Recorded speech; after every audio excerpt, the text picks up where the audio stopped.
एक निश्चित ऊंचाई के बाद आसमान समाप्त हो जाता है और वहां से शुरुआत होती है अंतरिक्ष की। और दोस्तों, एक ऐसी जगह है ये जहां पर सारे रहस्य दफन है, जिन्हें जानकर हर इंसान चौंक जाएगा। और यहाँ पर हर समय के अंतराल में वैज्ञानिकों के द्वारा इस तरह के रहस्यों से पर्दा उठाया भी जाता रहा है। और दोस्तों, इसमें से कई सारे ऐसे रहस्य हैं जिन पर यकीन करना नामुमकिन सा लग रहा है। और आज के वीडियो में आपके साथ कुछ ऐसे डरावने भयानक रहस्य हम शेयर करने वाले हैं जिनके बारे में जानकर आपका दिमाग जो है वो बौखला सा जाएगा।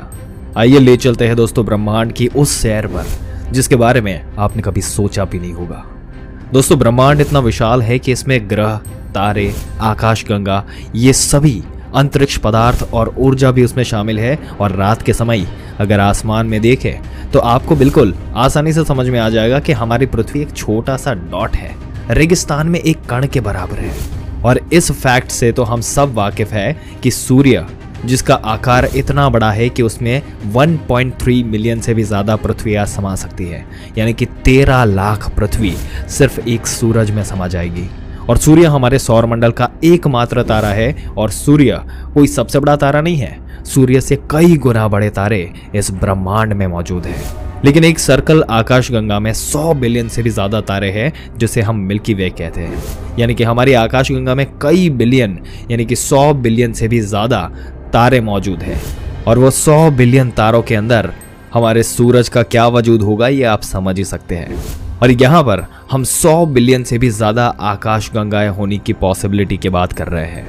वैज्ञानिक अभी भी ब्रह्मांड के बारे में 5%, या अगर सच में बताएं तो 0.5% के आसपास ही हम जानते हैं, उससे ज्यादा हम कुछ भी नहीं जानते। पर आज के वीडियो में हम आपको कुछ ऐसी चीजों से रूबरू कराएंगे, कुछ ऐसी घटनाओं से रूबरू कराएंगे और कुछ ऐसे फैक्ट्स आपके साथ शेयर करेंगे कि उनको सुनकर आपके दिमाग की नसें फट जाएगी। शनि ग्रह, सैटर्न, इसके बारे में हमने सुना है। ये ग्रह अगर इसको पूरा पानी में रख दिया जाए तो ये पानी में तैरने लगेगा, डूबेगा नहीं। और ये घटना कोई अजूबे से कम नहीं है दोस्तों। इसका रीजन आपको बताते हैं। शनि ग्रह हमारे सौर मंडल का दूसरा सबसे बड़ा ग्रह है, लेकिन ये पूरी तरह से गैस से बना होने की वजह से इसका घनत्व पानी से भी कम है।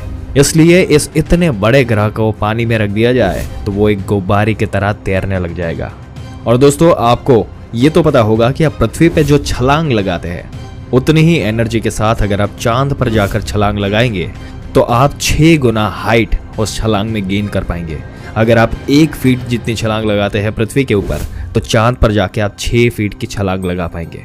है ना बहुत ही चौंका देने वाली बात, क्योंकि यहाँ पर पृथ्वी का ग्रेविटेशनल फोर्स बहुत ही ज्यादा स्ट्रांग है। चांद से 6 गुना ज्यादा स्ट्रांग पृथ्वी का ग्रेविटेशनल फोर्स है। इसलिए आप चांद पर जब जाओगे तो 6 गुना कम ग्रेविटेशनल फोर्स वहां पे मिलेगा, आपका वजन भी 6 गुना कम हो जाएगा।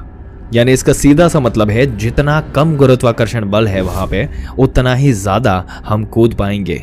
दोस्तों, आसमान में जो तारे हम देखते हैं वो तारे रियलिटी में वहां पे नहीं होते, ये तो हमने सुना है। उन्हें लाखों हजारों वर्ष पहले की कंडीशन में वहां पे छोड़े गए प्रकाश को हम देखते हैं, जो प्रकाश है और कई साल पहले वहां से वो तारा चल बसा था। और आज की तारीख में हम उस प्रकाश को ही देख पाते हैं। और आज की तारीख में वो तारा वहां पर है या नहीं, इसकी कोई जानकारी हमें नहीं है। दोस्तों, इसके ऊपर एक बहुत ही अचंभित करने वाली थियरी जो है वो सामने आई थी। अगर हम पृथ्वी से 1 करोड़ प्रकाश वर्ष दूर कोई तारा अगर देख रहे हैं और वो तारा अगर जिंदा नहीं है, वहां पर उसका प्रकाश ही बचा है, वो तारा कब का मर चुका है। तो इस कंडीशन में अगर कोई 6.5 बिलियन प्रकाश वर्ष दूर से अगर पृथ्वी की तरफ कोई ऐसा हाई पावर का टेलीस्कोप डेवलप करके देखेगा तो उसको पृथ्वी के ऊपर आज भी डायनासोर दिखाई देंगे। जी हाँ, बिल्कुल एकदम सही समझा दोस्तों आपने। हालांकि अभी तक इतना पावरफुल टेलीस्कोप कोई भी नहीं बना, पर बहुत ही हैरान कर देने वाली चीज है कि अभी भी आप डायनासोर को पृथ्वी पर देख सकते हैं। ये भी पॉसिबल हो सकता है। अगर इस जानकारी ने आपको चौंका दिया तो हमें कमेंट में इस थियरी के ऊपर आपके विचार हमें कमेंट करके जरूर से बताइए। चलिए आगे बढ़ते हैं और ले चलते हैं आपको स्पेस की डेप्थ में।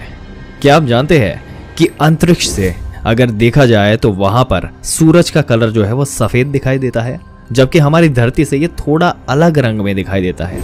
और दोस्तों सूर्य का पूरा चक्कर 25 से 30 दिन में पूरा होता है, यानी कि जिस तरह से हमारी पृथ्वी अपने अक्ष पर 24 घंटे में एक चक्कर पूरा करती है, वैसे ही सूर्य अपने एक घूर्णन का 25 से 30 दिन में ये पूरा करता है।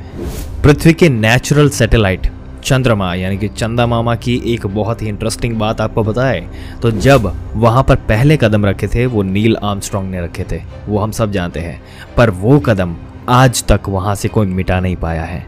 आपको पता है क्यों? इनके कदम ही नहीं, वहां पर जो भी मूवमेंट्स हुई है उसमें कोई किसी भी तरह का बदलाव या कुछ भी इधर से उधर नहीं हुआ। इसका सबसे बड़ा रीजन है वहां पर कोई भी एटमॉस्फेयर नहीं है, वहां पर हवा ही नहीं है, जिसकी वजह से वहां पर जो निशान है वो जैसे कि तैसे ही है और आने वाले कितने भी सालों तक वो वैसे ही रहेंगे।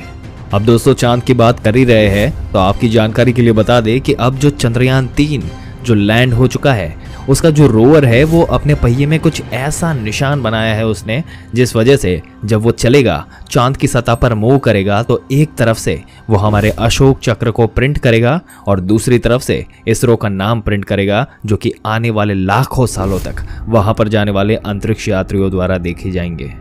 यानी कि हमारे निशान चांद पर लाखों सालों तक प्रिंटेड रहेंगे।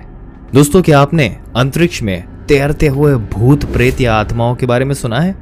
अब यहाँ पर इमेजिन कीजिए कि वो जो भूत प्रेत है वो एक विशाल स्पेस ऑब्जेक्ट से बाहर निकलने की कोशिश कर रहे हैं। इमेजिन कीजिए कि आप अपनी स्पेस शिप में बैठकर अंतरिक्ष में जा रहे हैं और वहां पर चारों ओर वो दिखाई दे रहे हैं। कितना डरावना लग रहा है कि नहीं? लेकिन ये बात बिल्कुल सच है। जब रशिया यूक्रेन के साथ वॉर में फंसा हुआ था, लेकिन एक समय पर रशियन एस्ट्रोनॉट्स ने अंतरिक्ष में यूएफओ को उड़ता और एक्सप्लोर करते हुए देखने का दावा किया था और कुछ समय के लिए उनको लगा कि ये मानो कोई चीज है, स्पेसक्राफ्ट को बाहर से ठोक रही है और साउंड बिल्कुल वैसा ही था जैसे कोई आयरन की बाल्टी पर लकड़ी के हैमर से हिट कर रहा हो।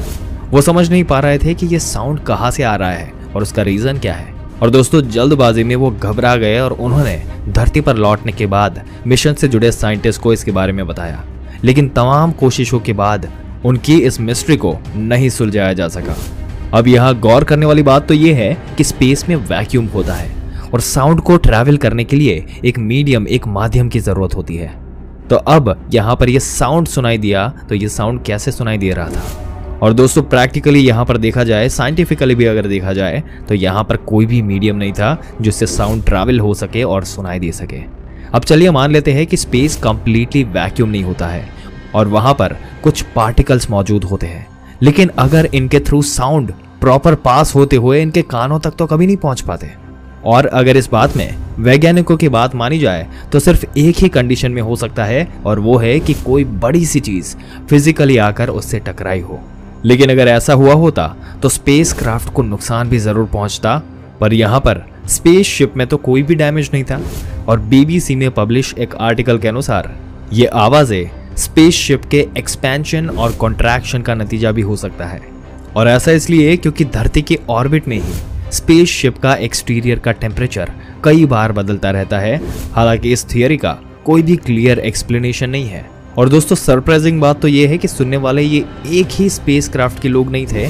साल 2003 से 2008 के बीच चाइनीज स्पेस प्रोग्राम के तहत स्पेस में गए सभी ने स्पेसक्राफ्ट के अंदर नॉकिंग साउंड सुनने के दावे किए। हालांकि दूसरी स्पेस के एस्ट्रोनॉट्स ने आज तक ऐसा कोई भी दावा नहीं किया। तो क्या ये स्पेस में तैरने वाले भूत प्रेत तो नहीं है? और ये एक ऐसी कंडीशन थी जिनके बारे में अभी भी सोच विचार और रिसर्च चल रही है। सन 1977 में स्पेस से 72 सेकंड का एक सिग्नल मिला था, लेकिन वैज्ञानिक अभी तक इस सिग्नल के बारे में कुछ भी नहीं पता लगा पाए कि ये कहां से आया था।